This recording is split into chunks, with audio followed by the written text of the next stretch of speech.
Hi, I'm Theresa. I chose to do my film project on The Pianist, which is a Hollywood drama of Jewish-Polish Holocaust survivor Władysław Szpilman's life. I also read Władyk's memoir, which inspired the film.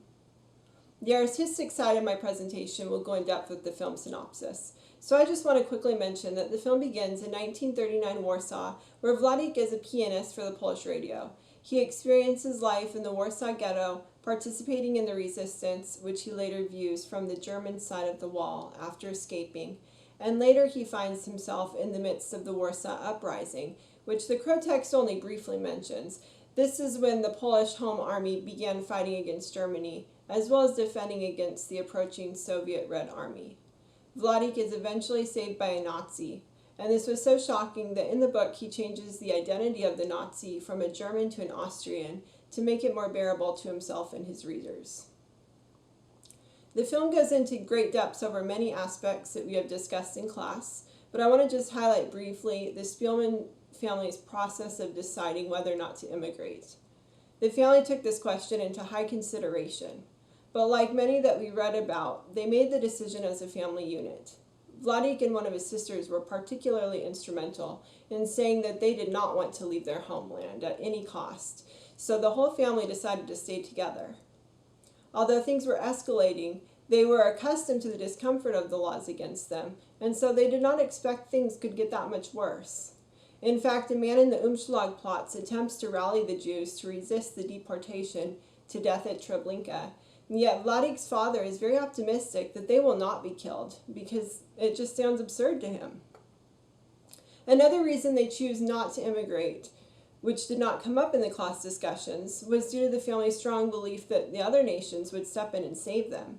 In fact, there are multiple conversations in the film and in the book bringing up the American Jewish bankers in particular, and how surely they would come through for their Polish brothers at any point. The hope of Britain and France in declaring war was also an expectation that did not pan out. I've written a poem based on many of the pivotal points in Władyk's survival and have paired it with a visual of clips from the film edited together.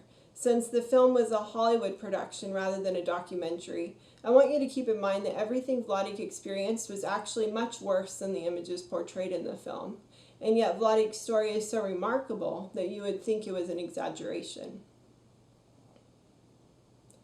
As you watch and hear my poetry presentation, I hope the themes of life, death, and detachment will come forth, as well as the theme of how art, music in this case, can pull us through the most difficult of circumstances, even when everything else in us is ready for death. The music in me lives. The music in me lives, thrives despite the pain of my city destroyed, my family deployed into death, from ein Umschlagplatz to the trains. Our elegant Warsaw transformed overnight as the rumors of war exploded in shattered windows, heavy boots, and echoing blasts. The music would stop for nothing, but the Polish radio is cut off. I play Chopin until no one can hear me over the explosions.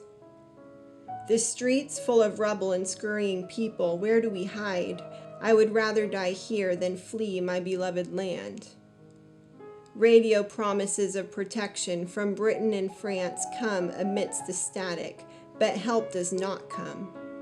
We give my piano away for too few zlotys and food.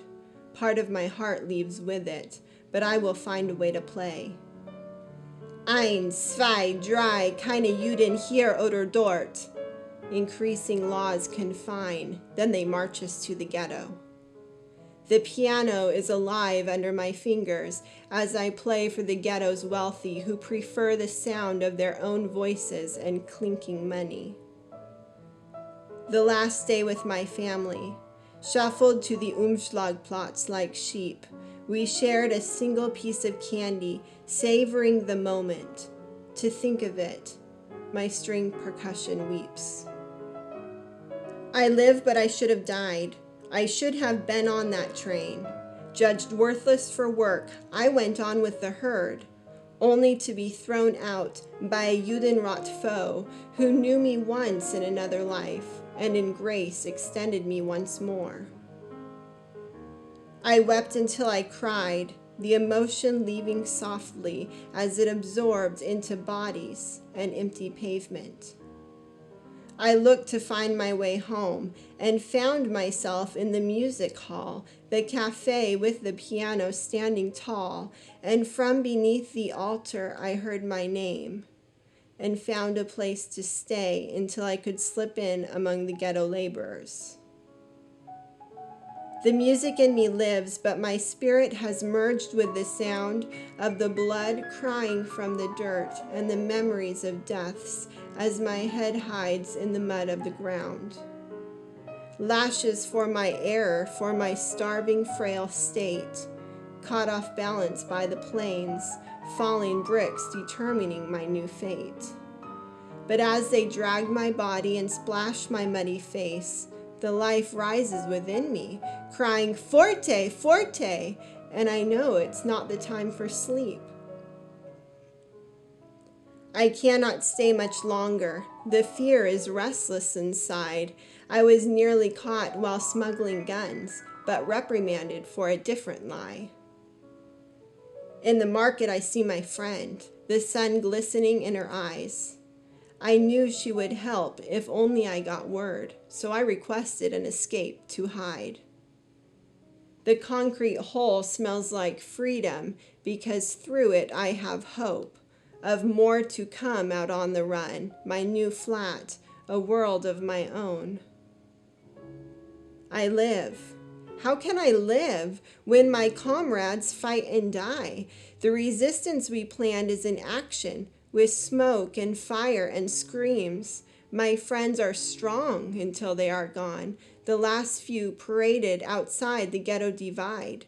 Then gunshots like staccato as their bodies slump and fall. But I'm in my own fermata on the wrong side of the wall. The music in me lives, pulling me along. How can I stand? I'm trembling. How can my voice cry out? I visualize the music. I wait and wait some more. Then warning comes of a Gestapo fleet with the caution to run, or else fling myself from this third-story floor. I almost would have done it. I'm too tired to care if I die. Gestapo officers enter my building, but I'm safe once again, for who knows what whim? Is it God who won't let me die? I am forced to vacate again when a neighbor threatens to turn me in. I settle on the German side with the piano I'm not allowed to touch and my health on the decline. The music in me lives, dining on hope and delusion. Delirious, immobile, jaundiced, I passed hungry long ago. My breathing is slow. How long can I go? Or am I dreaming in my death? I awake to see the doctor. My friend ushers me to rouse. Remember to live, remember to hope, sings my spirit in spite of all else.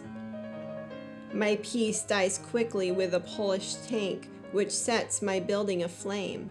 The Warsaw uprising has begun, fire and gunshots threatening to take my name. I live by pretending to die, sprawling myself along the road, while crawling slowly to the safety of an abandoned German hospital.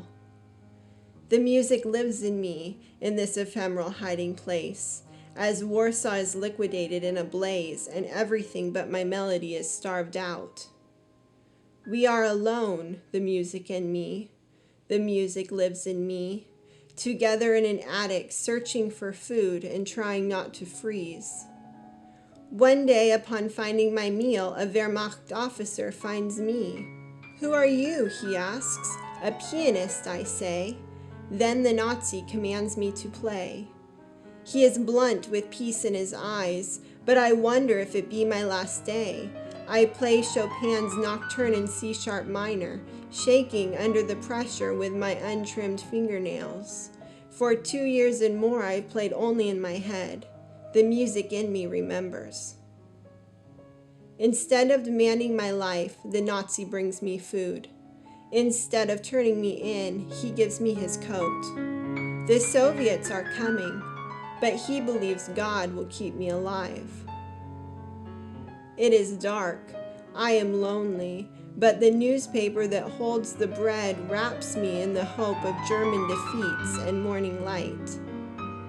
When daybreak comes in liberated Warsaw, I rush to the company of Polish troops.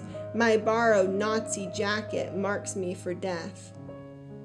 Have I survived to make it to my elegy?